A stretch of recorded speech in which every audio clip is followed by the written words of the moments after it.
I flew the two actual aircraft which were involved in 9/11, the flight number 175 and flight 93, the 757 that allegedly went down at Shanksville, and flight 175 is the aircraft that's alleged to have hit the South Tower.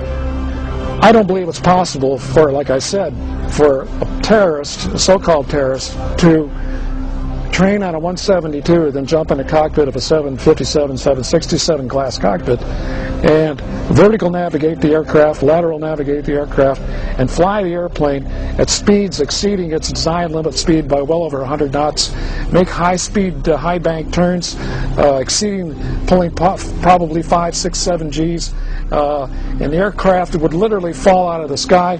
I couldn't do it, and I'm absolutely positive they couldn't do it.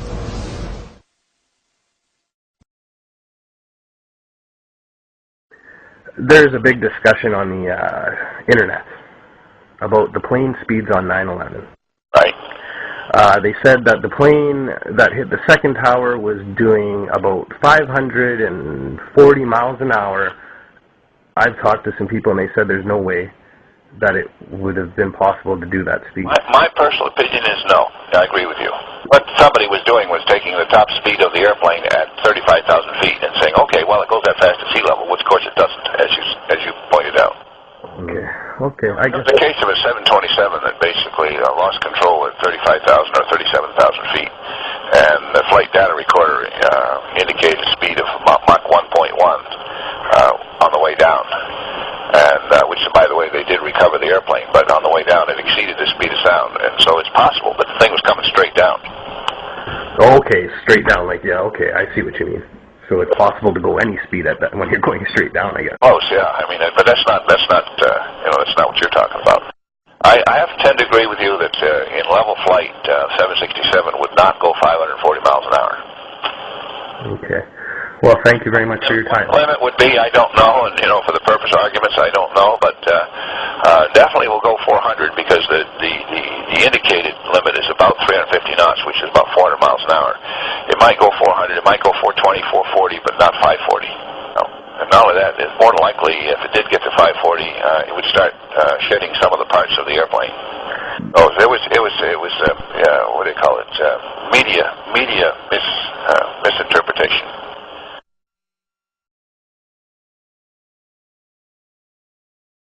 I was reading on the internet that you were an aeronautical engineer. Correct. And I was wondering if you could help me out with a question.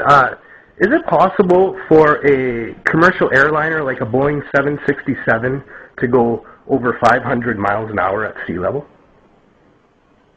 At sea level, let's see, 500 miles an hour. Let me check here quickly. I can tell you that. Sounds pretty fast. Because I've spoken to a few engineers, and they've told me that it wouldn't be possible because of the intake of the thickness of the air into the engines. That it wouldn't be able to generate. Well, the question is, that's true. Whether the engines can handle that, that's more. Yeah, it could be that's an engine limitation. If the engines can. It would no, you're right. Yeah, the engine would probably not be able to generate that much thrust at sea level. Yeah, as one guy told me, it would need to generate 6 times the amount of thrust. Yeah, because from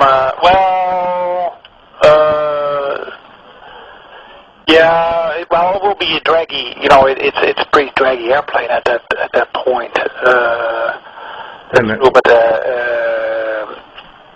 One person told me it might even start to shake apart because of the resonance. Well, that's more a Mach limitation, Mach number limitation, really. And the Mach number is not that bad, actually, at 500 miles an hour on sea level. So, but it's more a matter, can the engine handle that?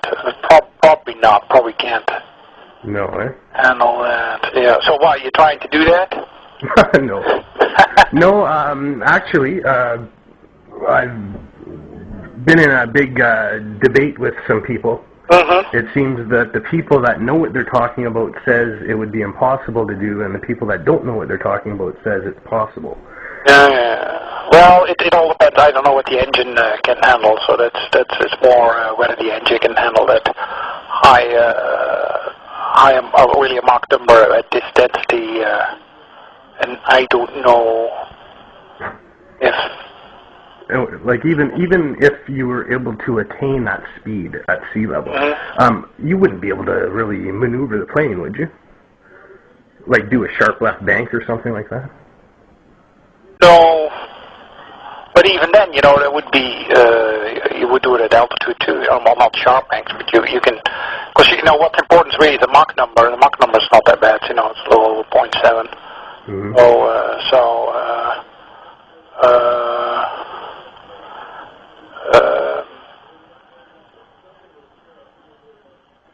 Yeah, I think about it for a second here.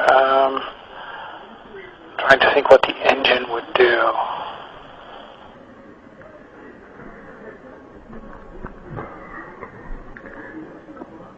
Yes, let me see. Look, just the Mach number's not bad. It's 0.66, really, at sea level. So 0.66. Yeah. I don't know if the engines can handle it. That's a good question. Can I maybe tell you what I'm getting at here? I hope you don't take offense to it. Mm-hmm. The planes on 9/11. Right.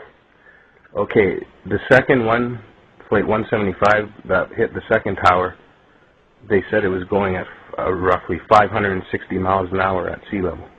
No, that's impossible. Like 100% impossible. Yes, again, you need so much power to push yourself through that air, through that density of air. Now, the Pentagon, well, New York's obviously at sea level, and the Pentagon, I'm not sure. I'd assume it's, you know, not all that much higher. You've got an aircraft that's optimized, so the engines have the right amount of horsepower for cruising at 30,000 feet at 500 plus miles an hour. To do that at ground level, you need 6 times that amount of power. Those engines can't put out 6 times more power. So it cannot. Absolutely not. If you changed out the motors so that they were motors that had 6 times the thrust, then, you know, theoretically you could, but then the structure is not strong enough. So, no. Under all circumstances, I'd say an absolute resounding no. Yeah, hi, it's Gordon Wilson calling from Vancouver. How are you? Oh, hi, good, sir. Thank you very much for calling me back. I was hoping you could help me out with a quick question that I had for you. Sure. I noticed you're familiar with aeronautical engineering and everything. I was wondering, I was talking with some people and we were discussing plane speeds. Yes.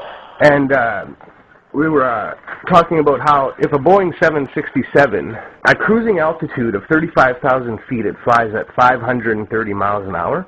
Is it possible for it to fly over 500 miles an hour at sea level? No. Like that's like absolutely not? No. Yeah, it would be above the indicated airspeed would be greater than its maximum speed at sea level. Yeah, because I had talked to a few people. They said it wouldn't be because the air is 3 times as thicker. It is, exactly. And it would need to generate, like, say, 6 times more thrust or something with the engine. Exactly. There's drag involved here. It's also the indicated versus true. As you get to altitude, indicated is approximately half the amount of true speed. Mm-hmm. Because if you think of the molecules of air, they're further apart. So to get the same indicated airspeed, you've got to be going twice as fast to collect the same amount of molecules of air. In other words, if you're doing 200 knots at sea level, at 200 knots you're collecting, we'll just say 200 molecules of air which are spaced equally apart, right? Mm-hmm. Well, when you're at altitude, when you're doing 200 knots, you're actually going twice as fast. Your true airspeed is 400 because the molecules of air are further apart because it's less dense. You've got to catch the same number of molecules to give you the indicated airspeed. Okay, so it would be impossible for a Boeing 767 to go over 500 miles an hour at sea level then? Yeah. Even, like, say if it was even in a shallow type of dive, would it be able to? Any airplane can be dive, of course, then you've got the assistance of gravity, right? Yeah, I'd pointed straight at the earth. But there comes a point where the drag of the air overcomes the aerodynamics of the airplane. Okay, so it wouldn't be able to even in a shallow dive, per se.